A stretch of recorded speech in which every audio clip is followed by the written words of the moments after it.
Ao longo desses 50 anos de história, a fisioterapia tem se fortalecido em reconhecimento social e científico. A profissão se tornou responsável por produções científicas de impacto mundial. No sexto episódio do documentário Memória Viva, websérie Fisioterapia, nossos convidados contam sobre a consolidação das pesquisas, responsável pela mudança do perfil do atendimento assistencial na relação fisioterapeuta-paciente, passando a ser um dever do profissional nortear suas práticas baseadas em evidências científicas. Vamos abordar também a expansão e a permissão desenfreada da oferta de cursos de graduação na modalidade à distância e suas potenciais consequências devastadoras na qualidade dos serviços fisioterapêuticos prestados à sociedade. Se você não assistiu ao episódio anterior, clique no link da descrição do vídeo e tenha acesso ao capítulo na íntegra.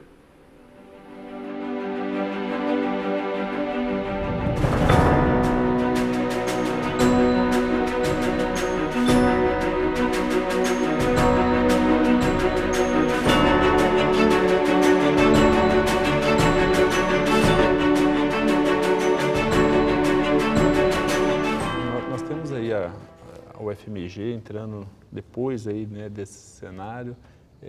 Você já até comentou sobre a questão do momento em que entra a especialização, né? Depois mestrado, doutorado. Conta um pouco, né? Tem alguma peculiaridade no fato de como aconteceu a expansão da pós-graduação em Minas Gerais. A primeira coisa é lembrar o seguinte: não havia cursos onde que as pessoas pudessem ser formadas em fisioterapia, né, em termos de mestrado e doutorado, pós-graduação. Então, como é que você vai abrir a pós-graduação sem antecedente da pós-graduação? É uma coisa doida. Então, normalmente o que acontece, e foi o que aconteceu em São Carlos, em São Paulo, eram pessoas que faziam em áreas afins e aí constituíam um grupo, e esse grupo fundou o primeiro curso de mestrado em fisioterapia em 1997. A UFMG teve uma outra opção, né? Naquele momento, a CAPES dava bolsa para o exterior. Havia um incentivo do governo de formação de profissionais específicos na área daqueles cursos que não tinham no Brasil. Como não tinha uma pós-graduação no Brasil para formar fisioterapeutas, havia bolsa disponível em Brasília para formar. E foi nessa hora que a gente viu o nicho e, de alguma forma, a UFMG liberou aquele monte de professor de uma vez. E nós tivemos professores nos Estados Unidos, Canadá, Espanha, Bélgica, e todo mundo lá fora, né? Volta esse grupo com a condição de fazer um programa em fisioterapia com fisioterapeutas graduados ou pós-graduados em fisioterapia. Uma característica completamente distinta. E aí nós deparamos com uma situação que a gente convivia de não ter a mínima infraestrutura. Como é que você vai montar uma pós-graduação sem laboratórios? O Milton lembra, não tinha nem sala de professor. Com certeza. Havia um computador compartilhado por 20 e poucos professores. Essa era a realidade. Como é que você vai fazer pesquisa se não tem instrumento? E aí foi interessante que Maria Lúcia, na época, me chamou para ser vice-chefe do departamento, ainda um menino, né? E para pensar de como aproveitar aquele pessoal para não perder esse grupo que tinha sido formado. Então, a gente teve a oportunidade de ir no reitor diretamente e convidá-lo para conhecer a situação. Então, apresentamos o departamento, olha aqui, eu tenho 8 professores voltando do exterior para isso aqui. Pode? A UFMG concorda com isso? Ele bateu a mão na mesa e falou assim, isso para aqui. E, imediatamente, ele incluiu dentro de um projeto que era na época chamado Fundo Fundep, que era o dinheiro que a Fundep tinha de superávit nas ações dela, destinou esse dinheiro para a compra dos primeiros equipamentos para fisioterapia, equipamentos de pesquisa. Veio eletromiógrafo, isocinético, um monte de equipamento, tirou a Fundep de um dos andares, subiu a fisioterapia, nós expandimos o local. E o compromisso foi o seguinte, olha, a universidade está investindo em vocês. Agora vocês fazem a pós-graduação. Vocês têm tantos anos para fazer. Isso foi quando? Isso já era em 1998, que a gente começou a fazer essa discussão. A gente tinha voltado em 97, 98, e em 99 a gente já preparava o primeiro curso de especialização. O cara aprende um monte de coisa lá fora, volta para cá, como é que vai ensinar? Não tinha nada, não tinha absolutamente nada. Nada. Então, o que foi feito? Olha, a lógica seria, vamos arrecadar dinheiro, para expandir, para criar as condições laboratoriais. Nós fizemos, então, em 99, abrimos a especialização. Michel nos deu o prazer de ter ele lá na especialização. 99, 2000, 2001, ela foi extremamente lucrativa na época. Com esse dinheiro, nós montamos laboratórios e em 2002, a gente já estava com o projeto aprovado na CAPES. E foi fantástico que nós aprovamos o projeto com nota 4, sendo que o curso de Educação Física, o mestrado de Educação Física, era nota 3. E ele já tinha uma existência longa. Então, pensa bem, os moleques voltando do exterior, entrando acima, né? Então, você imagina o que isso causa, né? Em 2002, abrimos o mestrado e já imediatamente começamos a fazer a proposta do doutorado. Em 2005, nós aprovamos o doutorado com nota 5, que para quem estava começando, era o máximo. Então, aquele grupo trabalhou demais nisso. Então, foi a primeira pós-graduação, mestrado, doutorado, com professores, fisioterapeutas, com titulação em fisioterapia no exterior. E aí veio o boom do processo, né? Um crescimento gigantesco da fisioterapia, que inclusive no espaço... número de mestres e doutores, e começamos porque a na formar, nossa área era muito... e o processo é exponencial. Você começa a formar, você abre programa, o programa forma, e você começa a expansão gigantesca para mais de... Estava com 22 programas no início do ano passado, já deve estar aprovado alguns mais, 24, 25 programas de mestrado ou doutorado no Brasil. Isso num espaço relativamente curto, se a gente for pensar, Sim. de 2002 a 2018. Né? Inclusive, assim, com tanto reconhecimento, que inclusive do seu trabalho, que você vira referência técnica 21 no CNPq. Né? Hoje eu estou no CNPq, meu último ano de mandato no CNPq, fazendo as análises, né, das concessões de bolsa e de financiamento para pesquisa. E o que mais chama atenção, na realidade, é, novamente, o crescimento da fisioterapia dentro do CNPq. Para você ter uma ideia, no início, a fisioterapia era uma pequena área dentro da área multidisciplinar de saúde, que era reconhecida como educação física. A área é o Comitê Multidisciplinar de Saúde, vulgo Educação Física, porque era a área dominante. É o que tinha, na realidade, maior número de solicitações, a produção maior. Em segundo lugar, era a fonoaudiologia. E, em terceiro lugar, vinha a fisioterapia, terapia ocupacional. Na análise agora que a gente fez de bolsas PQ, né, pedidos de bolsa PQ, que é a bolsa do pesquisador, nós tivemos mais pedidos da fisioterapia do que da educação física. E nós tivemos mais concessões do que a educação física. Então, não que nós temos ultrapassados ele, mas nós estamos na qualidade semelhante a uma estrutura que já tinha muito mais tempo. Muito mais. Né? E, assim, é uma revolução. A fisioterapia, ela tem que se orgulhar muito da conquista que ela teve na pós-graduação, porque num curto espaço de tempo ela galgou muito em termos de reconhecimento nacional. E um detalhe que eu gostaria de acrescentar é que quando você leva um pouco mais fora do Brasil, para o exterior, em termos de fisioterapia, você começa a ver o valor desses jovens, o que é que eles produziram, porque o reconhecimento do fisioterapeuta pesquisador hoje no exterior, nós passamos a existir, que não existia. Não existia. Não existia o fisioterapeuta pesquisador, o cientista, o que fazia trabalho. E hoje em dia, quando se fala assim, vem mais um fisioterapeuta brasileiro para poder fazer pesquisa, nós sabemos que vai sair coisa boa. Isso mudou, não foi só aqui no Brasil. Não, é verdade. Mudou a percepção do profissional fisioterapeuta no exterior, pela convivência que a gente tem no exterior com vários... Da profissão enquanto ciência e do profissional e enquanto do profissional pesquisador. Enquanto pesquisador.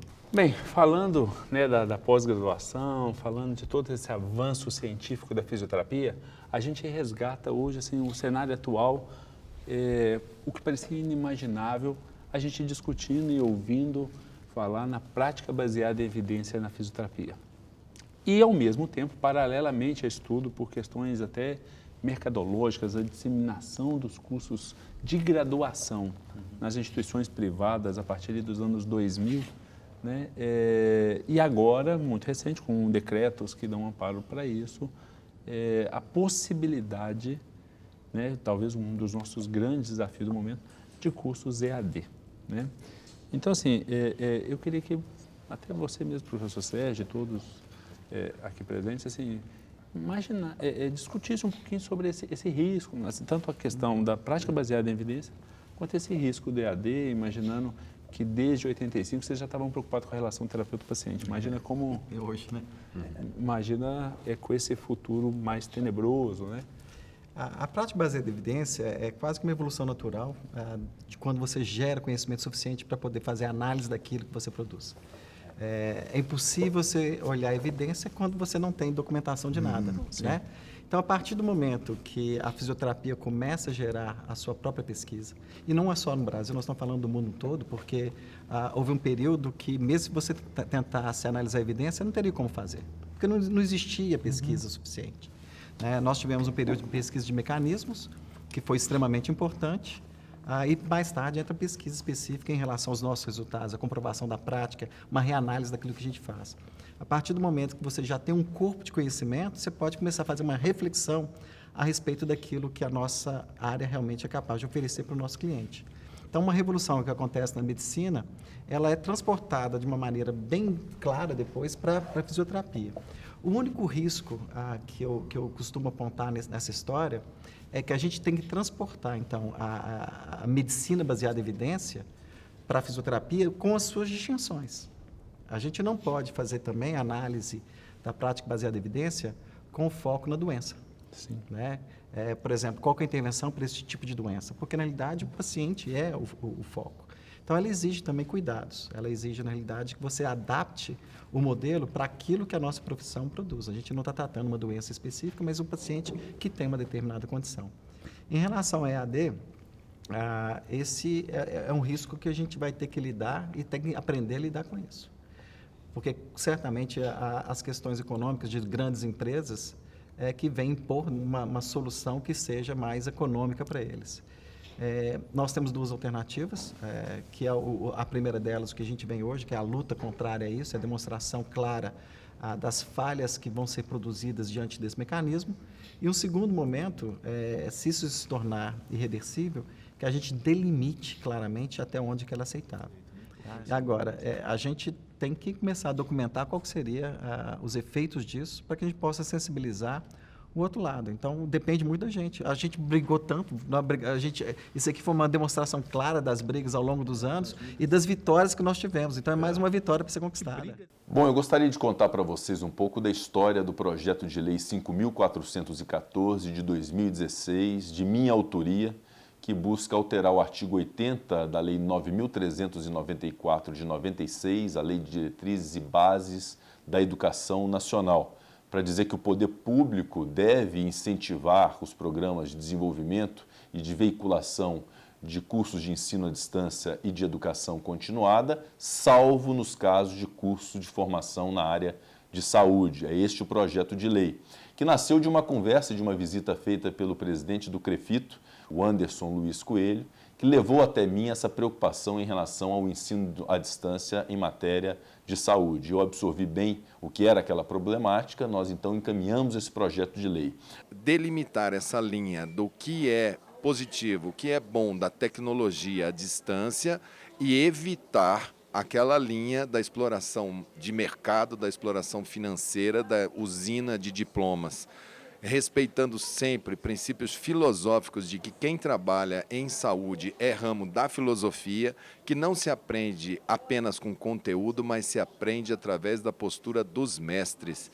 E isso nós iremos preservar sempre quando o assunto educação em saúde estiver em pauta. Quando se trata de saúde, um tema tão sensível, haverá de se pressupor sempre a preocupação de terem profissionais de todos os níveis, aptos, qualificados, bem instruídos e bem formados, para que possam cuidar da saúde dos brasileiros e das brasileiras. Por isso, essa preocupação em termos essa proibição desse ensino à distância em matéria de saúde. Estamos muito otimistas com a aprovação desse projeto, que será um grande serviço à saúde e aos brasileiros. O projeto de lei 5.414 de 2016 é o pioneiro sobre o tema e segue tramitando no Congresso Nacional em conjunto com outros projetos de matéria similar que vieram posteriormente e foram anexados a ele. Antes mesmo de sua aprovação, o projeto já tem sido utilizado como referência para diversas decisões recentes, como, por exemplo, a recomendação do Ministério Público Federal encaminhada ao Ministério da Educação para suspender imediatamente a autorização para o funcionamento de novos cursos de graduação na área da saúde na modalidade à distância. A solicitação é para que a suspensão seja mantida até a conclusão da tramitação do projeto de lei que versa sobre o tema. Pioneiro nesta luta, o CREFITO 4 segue combatendo o ensino à distância na saúde por meio de campanhas contra a expansão da modalidade em Minas Gerais. O Conselho também decidiu que não registrará os graduados em cursos de fisioterapia e terapia ocupacional irregulares na modalidade à distância.